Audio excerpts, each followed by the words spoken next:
Glória a Jesus. Eu saúdo a igreja com a paz do Senhor Jesus. Eu saúdo a igreja com a paz do Senhor Jesus. Abra sua Bíblia no livro dos Atos dos Apóstolos, capítulo de número 13. Atos dos Apóstolos, capítulo de número 13. Iremos ler dos versículos de número 1 ao versículo de número 3. Atos 13, versículo de número 1 ao versículo de número 3.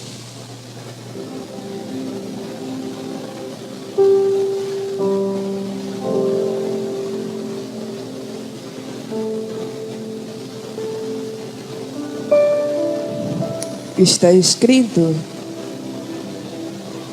na igreja de Antioquia havia alguns profetas e mestres, a saber, Barnabé e Simeão, chamado Níger, Lúcio de Cirene, Manaém, que fora criado com Herodes, o tetrarca, e Saulo.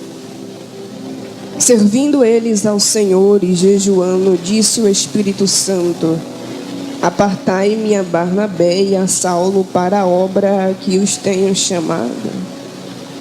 Então, depois de jejuarem e orarem, puseram sobre ele as mãos e os despediram. Toma o seu assento, por favor. Olhe para quem está do seu lado e diga: eu não sei o que Deus vai fazer aqui. Ah, não, venha para o culto, entre no culto, olhe para ele e diga: eu não sei o que Deus vai fazer aqui, mas vai impactar a sua vida.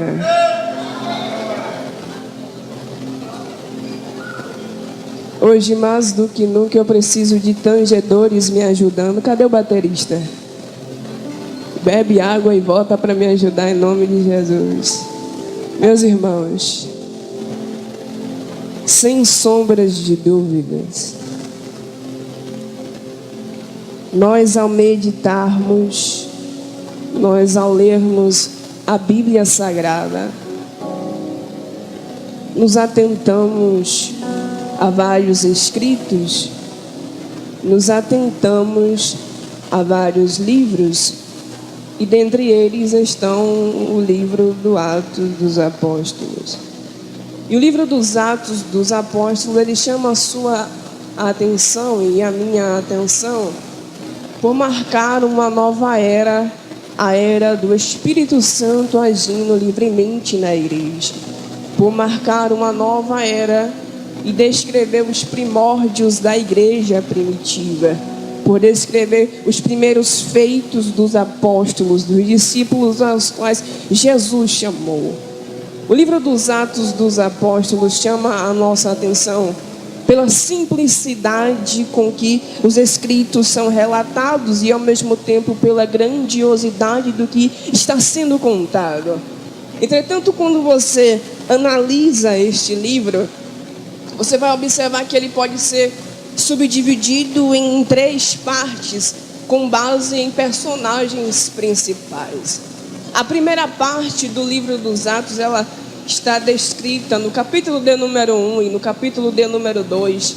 E o foco, o personagem principal aqui é Deus em sua soberania, é Deus na sua trindade, Deus Pai, Deus Filho e Deus Espírito Santo.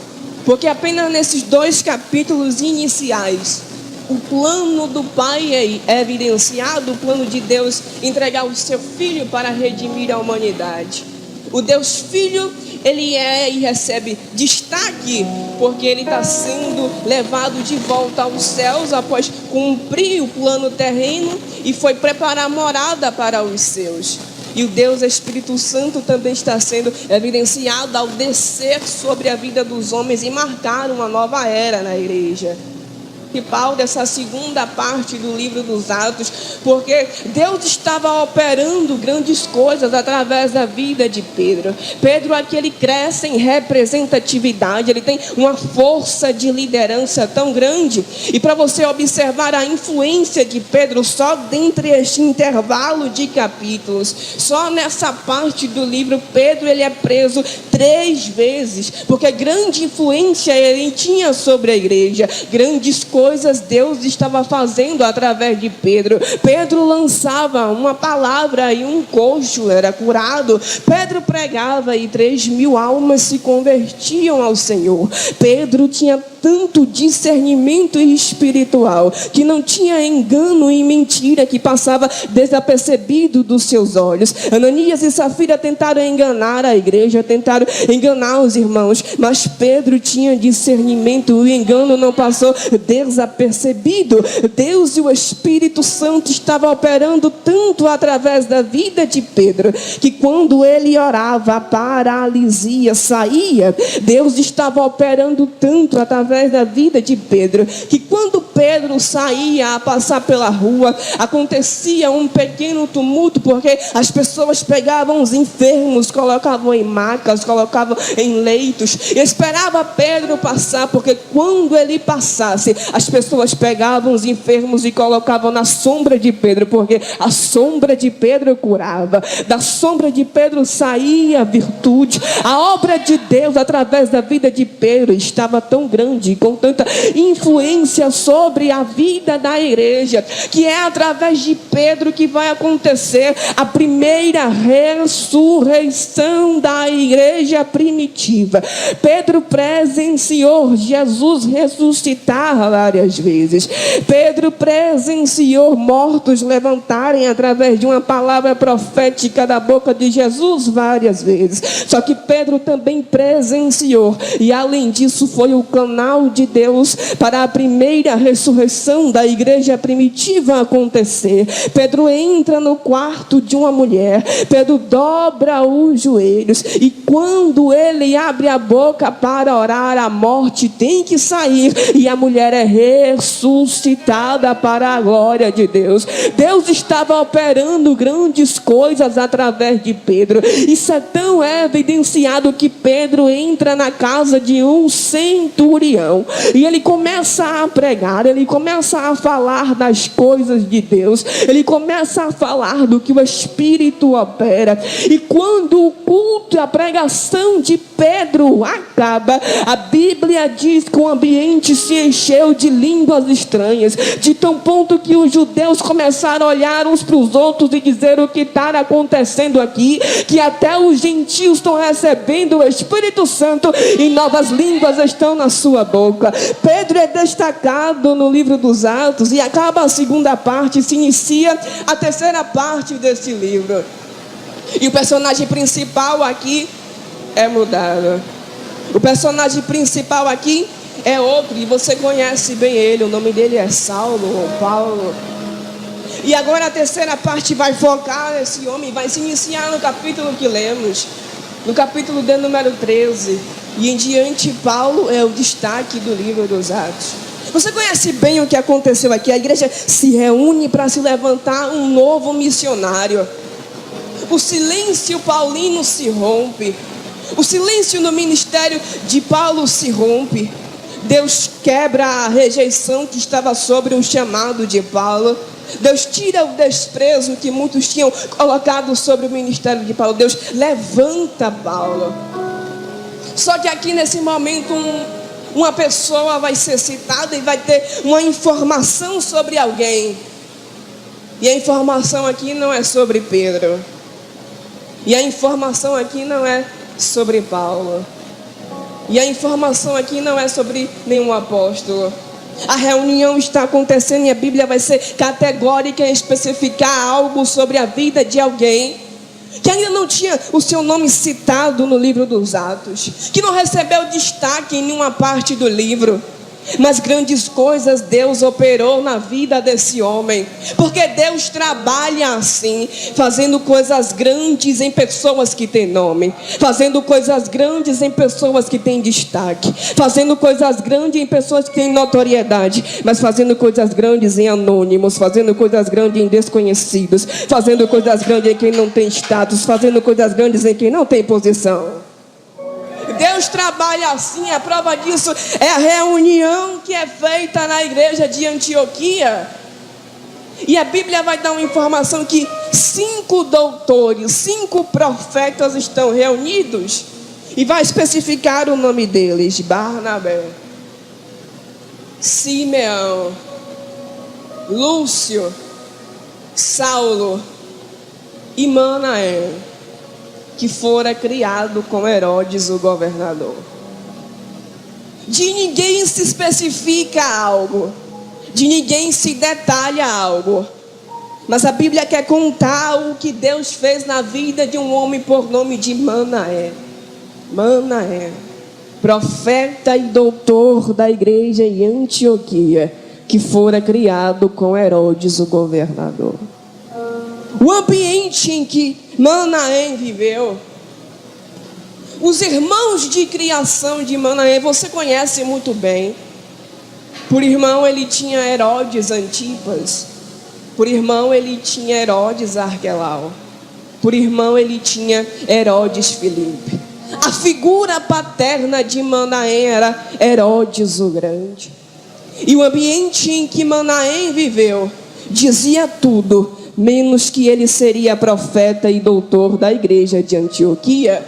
A figura paterna que Manaém teve para a sua vida, Herodes o Grande, sim, aquele que libera um decreto e é responsável por milhares de mortes de meninos de 2 anos para baixo. Herodes o Grande, que segundo a história tinha 5 mulheres e uma era a favorita, uma era a predileta, e essa ele mandou matar.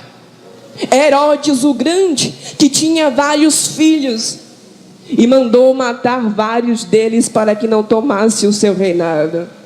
Herodes o Grande, que quando está perto de morrer, libera uma ordem para um dos seus filhos e diz: assim que eu morrer, vocês têm que dirigir aos líderes judeus, aos sábios judeus, e matá-los, porque quando eu morrer, ninguém vai prantear por mim, porque quando eu morrer, ninguém vai sentir tristeza para minha morte, mas quando eu morrer, nem que seja matando os judeus, o povo vai ter que chorar. Herodes o Grande, tido como um psicopata, tido como um sociopata, esse foi o pai que Manaém teve. Os seus irmãos, Herodes Antipas, o seu irmão de leite, o seu irmão de criação. E ele é a mais prova viva de como era transtornado o seu pai, Herodes o Grande. Porque se ele era irmão de leite de Manaém, era porque a sua mãe tinha morrido, e provavelmente por ordem do seu próprio pai. E a mãe de Manaém tem que criá-lo. Só que Herodes Antipas, ele segue a linha de seu pai, e ele se torna mais um sociopata. É prova disso que foi o responsável pela morte de um profeta. É prova disso que ele toma e rouba a esposa do seu irmão Herodes Filipe.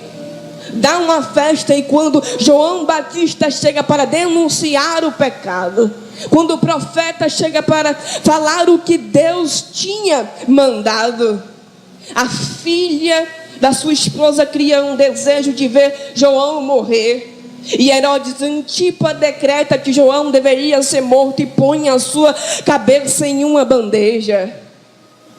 Herodes Antipas, irmão de Manaém, doutor e profeta da igreja, mas que quando Jesus estava sofrendo, mas que quando Jesus, após passar horas sem beber, horas sem comer, zomba e despreza de Jesus.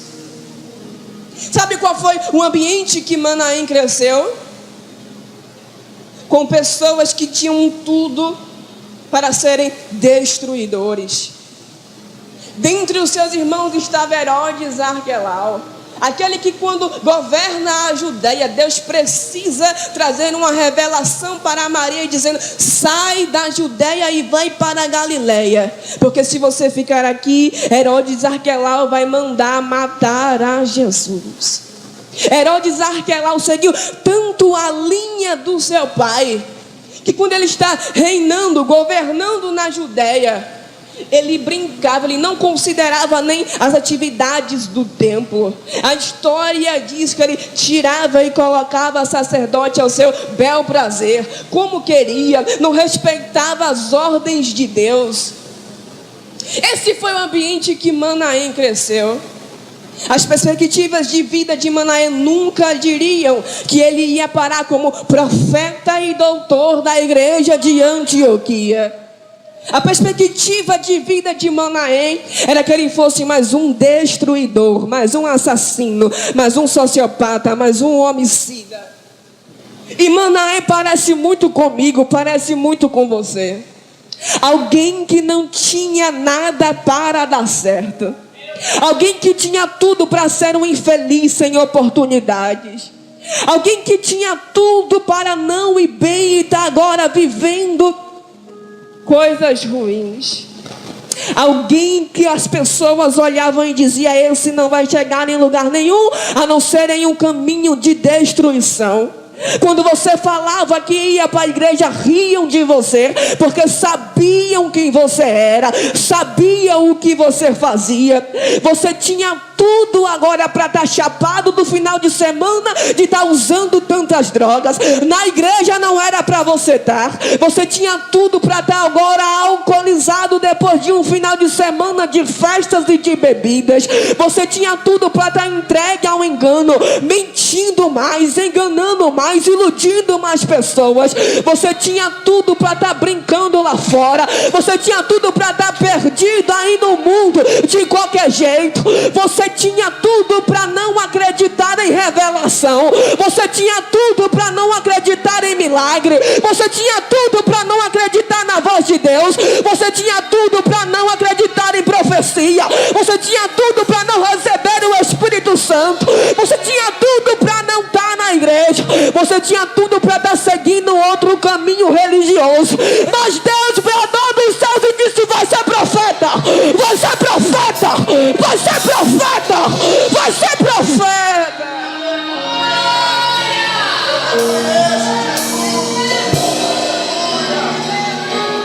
Olharam e diziam: vai ser mais um destruidor. Olharam e diziam: vai ser mais um assassino. Olharam e diziam: vai ser mais um perdido. Daquela família não sai nada de bom. Daquela casa não sai nada que presta. Mas Deus disse: é profeta.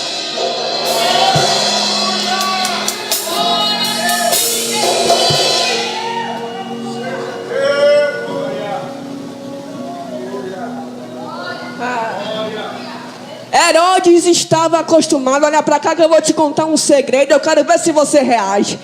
Herodes estava acostumado a saber que Deus com certeza levantaria um profeta para bater na porta da sua casa. Herodes estava acostumado e tinha certeza que Deus levantaria um profeta na cidade que ele estava governando. Herodes tinha certeza que Deus levantaria alguém alguma vez para ir contra o seu pecado, para ir contra as suas atitudes. Herodes tinha certeza que Deus levantaria um profeta para bater na porta da sua casa. O que Herodes nunca imaginou é que Deus levantaria profeta dentro da sua própria casa. O que Herodes nunca pensou é que Deus estava formando profeta dentro da casa dele. O domínio de Herodes causou medo aos judeus. O domínio dos Herodes causou medo até à igreja. Mas ao dono da igreja não causou. O dono da igreja decidiu descer na casa de Herodes para formar profeta dentro da casa dele. Deixa eu te contar uma coisa aqui. Deus sempre tem um Manaém para levantar na casa de Herodes. Deus sempre tem um José para levantar no Egito. Deus sempre tem um Davi escondido na terra dos filisteus. Não entendeu não? Tem um lugar improvável que alguém que você está intercedendo está vivendo lá. E você ora pedindo misericórdia. Deus tira ele de lá. Faz a obra naquele lugar. E Deus me trouxe aqui para te dizer que naquele lugar Ele vai formar profeta. Ele vai formar profeta. Ele vai formar profeta.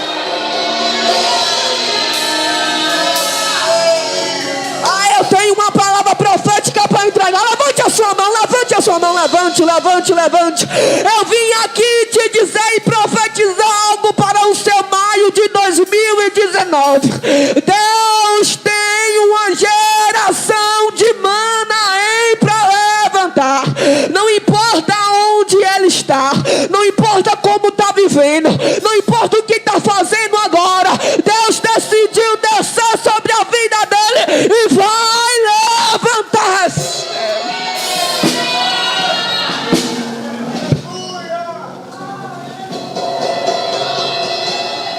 A história de Manaém parece o que Deus fez lá no Êxodo. Parece o que Deus fez lá com Israel. Porque o povo estava sendo escravizado. Mas Deus decidiu libertar o povo. Só que a libertação ocorre de uma forma meio inesperada para todos.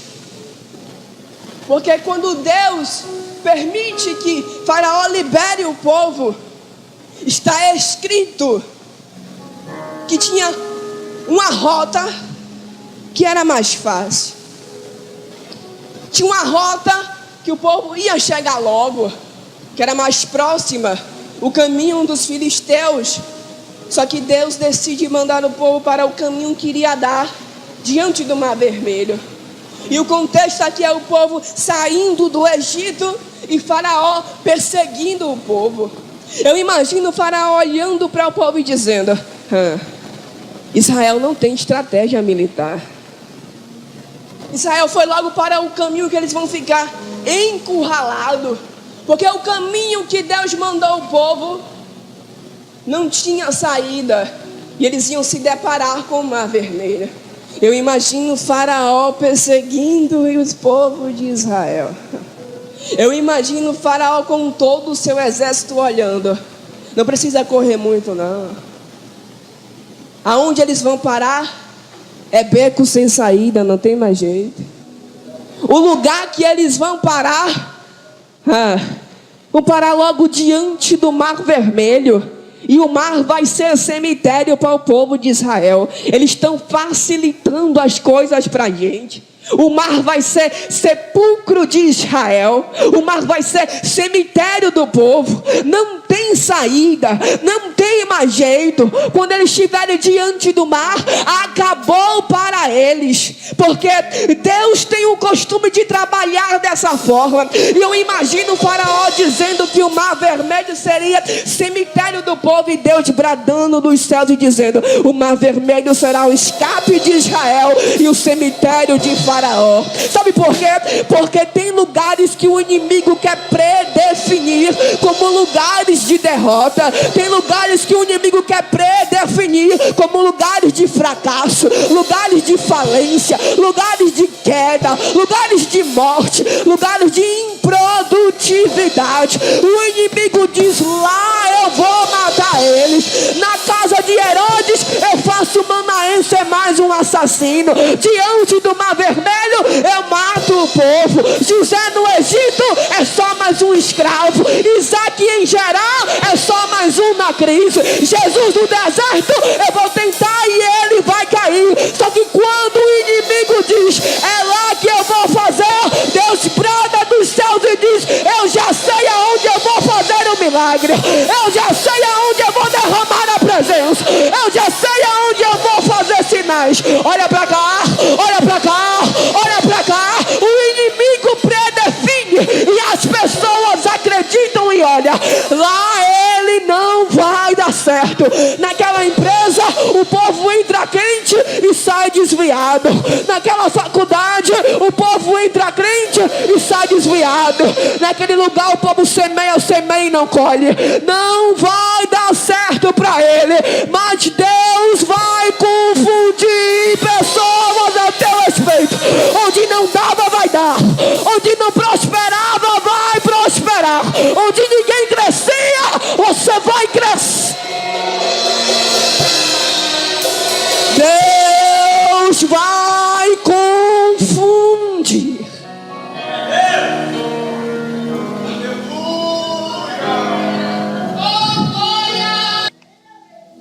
De te mandar para lugares que Ele já traçou um histórico para aquele lugar. O inimigo tem costume de achar que quando você vai para lá, não vai mais dar certo para o teu ministério, para a tua vida, para a tua chamada, para os teus sonhos. O inimigo tem costume de quando estiver em algum lugar, traçar um histórico de derrota, traçar um histórico de fracasso, traçar um histórico de perda. Mas eu tenho algo dos céus para te dizer. Enquanto o inimigo traça um histórico para o lugar que você está, Deus do céu marca uma data. E eu não sei se é o 14º dia de Nissan, eu não sei se é o dia da reunião da igreja, mas Deus marcou uma data para mudar o ambiente daquele lugar a teu favor. Eu vou descer para profetizar sobre a sua vida. Eu vou descer. Deus vai mudar o ambiente que você está. Se não dava certo, vai dar. Se ninguém crescia, vai crescer. Se ninguém dava bem, você vai dar. As coisas vão virar ao teu favor.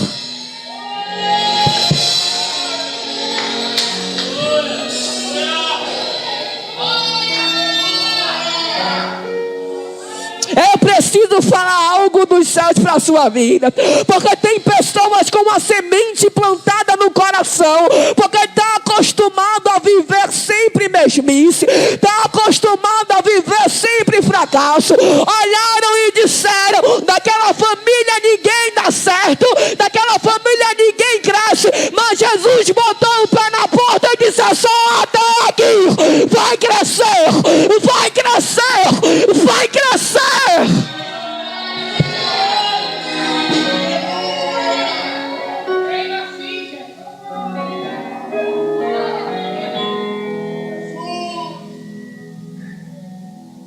Manaém, profeta e doutor da igreja de Antioquia, viveu com 3 irmãos. Todos se tornaram destruidores, assassinos, perseguidores da igreja. Sabe o que os Herodes faziam? Dava ordens para perseguir irmãos. Dava ordens para matar cristãos. Mas sabe o que Manaém fazia? Está escrito: servindo eles ao Senhor, orando e jejuando. Disse o Espírito Santo: separai a Paulo e a Barnabé para a obra que eu tenho chamado. Herodes mandava matar, Herodes mandava perseguir, mas Manaém ouvia a ordem do Espírito Santo para levantar apóstolos. Não, você não pegou e eu vou repetir. Herodes mandava perseguir, Herodes mandava matar, Herodes mandava destruir, mas Manaém ouvia a ordem do Espírito para levantar alguém. Deus ainda usa pessoas para levantar outras. Deus tem Manaém para levantar Paulo, Deus tem Filipe para levantar Natanael, e eu tenho algo para a tua vida. Deus vai usar você para levantar chamados. Deus vai usar você para levantar ministério. Quem crê recebe e pega. Deus vai levantar você para levantar projetos, pega. Deus vai usar você para levantar sonhos, pega. Deus vai usar você para levantar empreendimentos, pega. Deus vai usar você para levantar enfermos, pega, pega, pega.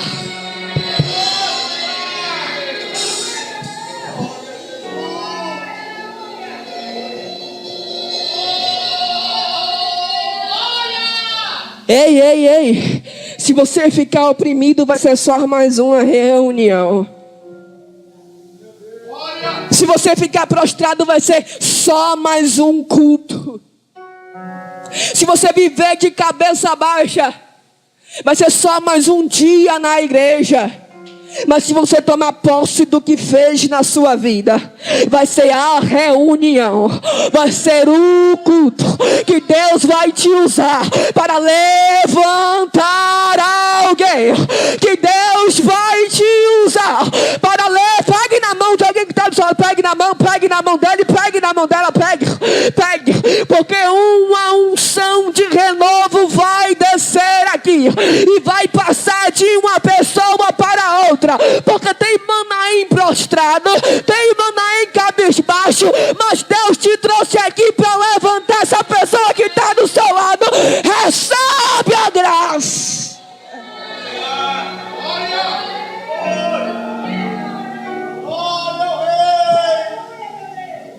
Chega de dizer que Deus não te deu o dom. Chega de dizer que Deus te chamou para ficar no banco. Chega de dizer que você não quer compromisso com a obra. Chega de dizer que não vai mais fazer nada para a obra do Senhor.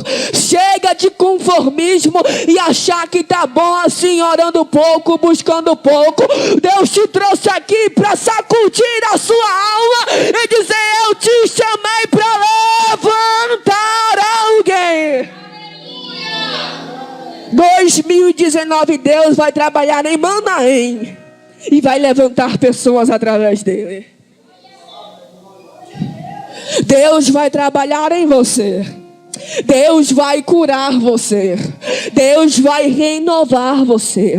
Deus vai levantar você. Deus vai animar você. Deus vai erguer você. Deus vai aumentar a unção dele na sua vida. Deus vai prosperar os dons. Deus vai te fazer crescer. Mas quando você estiver recebendo tudo que Deus determinou, pelo amor de Deus, não enterra e não guarda para você, usa para levantar alguém.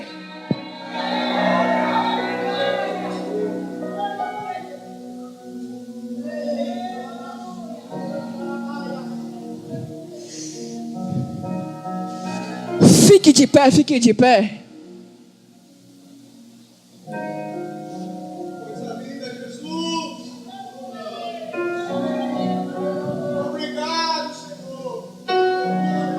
Barnabé orou, Simeão orou, Lúcio orou, Saulo clamou, Manaém clamou, e o clamor dos profetas levantou um missionário, levantou um apóstolo. Que os seus escritos e os seus feitos ficam marcados em nós até hoje. Quem nunca parou em uma das cartas paulinas e o Espírito Santo falou grandemente ao seu coração. Quem nunca parou lendo uma das histórias missionárias de Paulo e o Espírito Santo renovou a tua alma. Quem nunca parou meditando no Novo Testamento e o Espírito acendeu o seu coração, o Espírito acendeu a chama da sua alma, vendo o que Deus fez através dos apóstolos, vendo o que Deus fez através de Paulo. Deus te trouxe aqui, tu está clamando, mas eu não vou fazer só em você. Tem gente perto de você que eu vou levantar através do seu clamor.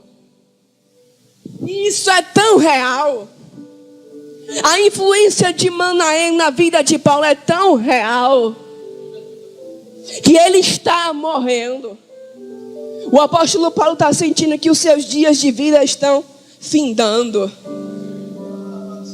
E ele escreve uma carta direcionada a Timóteo dizendo, em um dos versículos: Timóteo, eu estou me sentindo sozinho.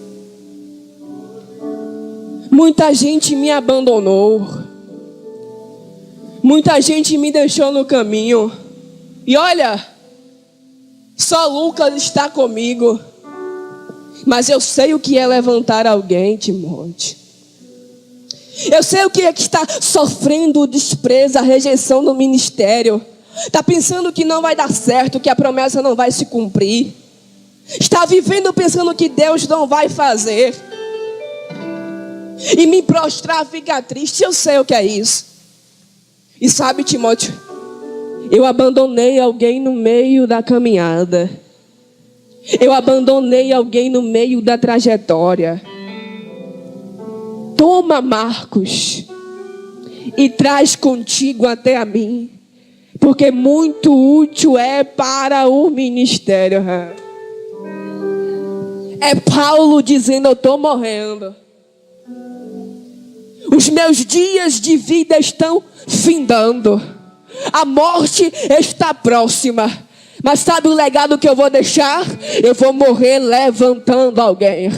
Eu vou morrer levantando alguém. Eu vou morrer levantando alguém que está parado. Eu vou morrer levantando alguém que está pensando que é inútil. Eu vou morrer levantando alguém que eu deixei no meio da caminhada. Eu vou morrer levantando alguém que está parado. Traz, Marcos, porque eu preciso levantar o ministério dele. Meu Deus!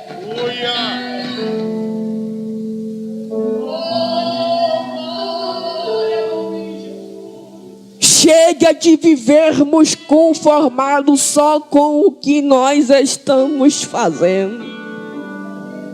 Chega de clamar só para Jesus fazer na nossa casa, só para Jesus fazer no nosso ministério. O poder da oração foi colocado na sua língua para você levantar outras pessoas também. O poder da oração está dentro de você, está através dos seus lábios, para pessoas na sua casa, na sua vizinhança, na sua rua, na empresa que você trabalha, no colégio que você estuda, receberem o poder de Deus e serem levantadas. É por isso que eu te convido a vir aqui à frente. Vem aqui, por favor. Toda a igreja, vem aqui, por favor. Que ouvir, vai ter que ouvir. Dizer que eu era sem futuro, que eu era um trapo entre os montouros, e que a lugar nenhum eu chegaria. Nem adiantou. Olha a notícia que Deus vai fazer se espalhar sobre você. Minha vida, fechar todas as saídas e depois ficar de longe só pra ver o que daria. É que o inimigo se esqueceu que eu sirvo a um Deus que se levanta do trono por causa de um lembraram de me perseguir, lembraram de tudo fazer, só esqueceram de um detalhe, é que Deus é meu amigo. Eu vi inimigos lutando, mas eu ia vencendo. Você vai vencer. Você vai prosperar. Você vai dar certo. Você vai crescer. O que você semeou, você vai colher. Você vai chegar lá. Não adianta lutar contra os ungidos. Deus abre caminho no meio. O teu 2019 vai ser marcado por uma unção de Deus. Pode apertar, pode falar de mim o que quiser. O teu ministério vai ser marcado por Deus. Adianta, eu vou manter a minha fé e Deus vai me fazer o campeão. ninguém vai me parar. Eu nasci pra vencer, e se alguém me abandonar, Deus vai me acolher. Ainda tem surpresas que vem por aí, das mãos do meu Senhor. Há uma graça de Deus passando por aqui. Há uma graça de Deus renovando pessoas aqui. Há uma graça de Deus levantando profeta aqui. Há uma glória de Deus passando aqui. Tem glória dele aqui. Tem glória dele aqui. Tem glória dele aqui. Tem glória dele aqui. Escolheu que escreveu a minha história, e o inimigo queira ou não Oh, meu Deus! olha eu aqui. O Senhor está passando, renovando vidas aqui. O inimigo até pensou que eu já tinha desistido. Famílias serão levantadas. Ministérios